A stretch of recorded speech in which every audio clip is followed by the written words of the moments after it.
Con el reportaje con Alberto Venegas Lynch. Antes de comenzar, Alberto, quería plantearte esta especie de situación contradictoria que uno observa. Vos estás en contra del Fondo Monetario Internacional y simultáneamente hay piquetes, protestas de la gente de izquierda en la Argentina, también en contra del Fondo Monetario Internacional.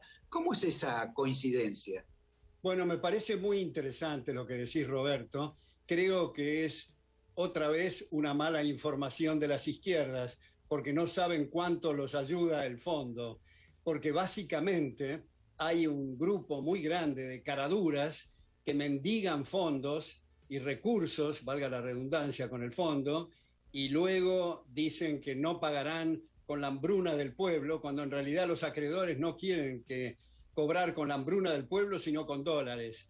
Pero además quiero agregarte, Roberto, que como han señalado autores como Anna Schwartz, que es la que escribió en coautoría con el Premio Nobel en Economía Milton Friedman, Historia Monetaria de Estados Unidos, como ha dicho Robert Barro de Harvard, como ha dicho el ex candidato a presidente 4 veces de Estados Unidos, Ron Paul, hay que liquidar el Fondo Monetario porque está constituido con fondos coactivamente detraídos de los contribuyentes para financiar a gobiernos fallidos.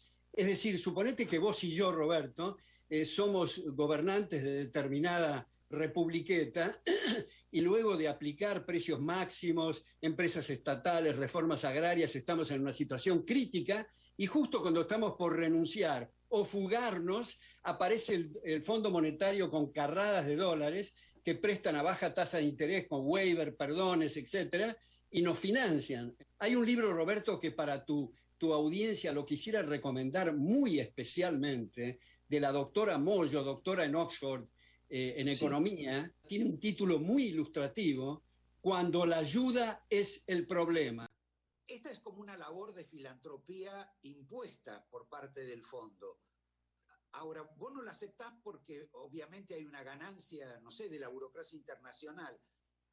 Ahora, ¿es tan miope la izquierda de plantear el no pago o verdaderamente son unos cínicos que toman la plata que les venga, total, no piensan pagarla? Yo creo que es eso último, Roberto. Hay mucho de cinismo, mucho de hipocresía, pero yo creo que en última instancia lo importante es comprender no solo la ganancia y los honorarios extraordinarios de los miembros del Fondo Monetario que viajan con pasaporte diplomático y se instalan en hoteles que yo no sabía que existían de 6 estrellas, etcétera, pero el tema es que es realizado con recursos coactivamente, como digo, del bolsillo, del fruto del trabajo ajeno. Incluso, Roberto, esto corrompe al sector privado, puesto que muchos banqueros jamás hubieran prestado a ciertos destinatarios si no fuera que están cubiertos por el paraguas del fondo para sus reembolsos. Ahora, vos hablás más o menos sobre el fondo como Javier Milei, alguien que te admira en forma extraordinaria, habla sobre el Banco Central argentino. Estás más o menos en la misma tónica de, digamos, de dinamitar vos el fondo y Javier el Banco Central. Bueno, yo diría que estamos, sí, efectivamente, en la misma sintonía. Yo en mi libro Fundamentos de Análisis Económico, que ahora tiene 12 ediciones, gracias a que tiene prólogo del Premio Nobel en Economía Hayek y un prefacio del ex secretario del Tesoro de Estados Unidos, William Simon, ahí sugería la liquidación del Banco Central, porque para tus oyentes, no para vos, Roberto, que sé que estás en autos de todos estos temas, pero para tus oyentes digo, supongamos que haya un banco central con un directorio compuesto por los economistas más probos y más honestos del orbe. Solo pueden proceder en una de 3 direcciones. ¿A qué tasa expandir? ¿A qué tasa contraer? ¿O dejar igual la masa monetaria? Cualquiera de las 3 variantes van a afectar los precios relativos, lo cual afecta la asignación de recursos y por lo tanto los salarios e ingresos en términos reales. Ahora, termino con esto. Supongamos que alguien presente una especie de contrafáctico diciendo, bueno, pero supongamos, Alberto, que los banqueros centrales tienen una especie de bola de cristal y hacen lo mismo que hubiera hecho la gente. La respuesta es doble. Primero, si va a hacer lo mismo que hubiera hecho la gente, ¿para qué diablo se metió? Y segundo, la única forma de saber qué hubiera hecho la gente es dejarla actuar. Está claro. Ahora, después de este fenómeno electoral que hubo en la Argentina, con esta inesperada, digamos, propagación de formas liberales a través de Milei, de Esper, de López Murphy, por ejemplo, ¿vos crees que esto es una especie de relanzamiento del liberalismo, digamos? A pesar de los problemas que son del dominio público, estamos asistiendo a un revival del espíritu liberal. Hasta hace muy poco tiempo, la palabra liberal, como vos bien sabés, Roberto, Sí, era claro. una mala palabra, era un improperio. Yo escribí mi primer artículo en la revista Programa del Movimiento Universitario de Centro de la Universidad de Buenos Aires, y a los 18 años, y cuando vine de mi beca, 10 años después, Alberto Servente, el entonces presidente de la Bolsa de Comercio, me nombró Sí. asesor económico y me invitó a dictar un curso, nada menos que en el recinto principal de la Bolsa. Y mi mujer estaba ahí con un cuñado mío, muy orgullosa y todo, y cuando empezó mi parrafiada sobre la privatización, se levantaban de a 200 insultándola a mi madre y con improperios irreproducibles hacia mi persona. Digamos, era una mala palabra. Ahora, uno de mis hijos, que es amigo también de Javier Milei, decía en una de las reuniones que convocaba Javier Milei que estaba impresionado con la bibliografía que subrayaban algunas personas mientras estaban en el baño. ¿Crees que va a haber acuerdo con el fondo? Yo creo que debería de haber acuerdo con el fondo, pero no puedo decirte, Roberto, si va a haber acuerdo porque veo una serie ininterrumpida de contradicciones brutales, y un zamarreo en conceptos que dejan completamente desorientada a cualquier audiencia más o menos atenta.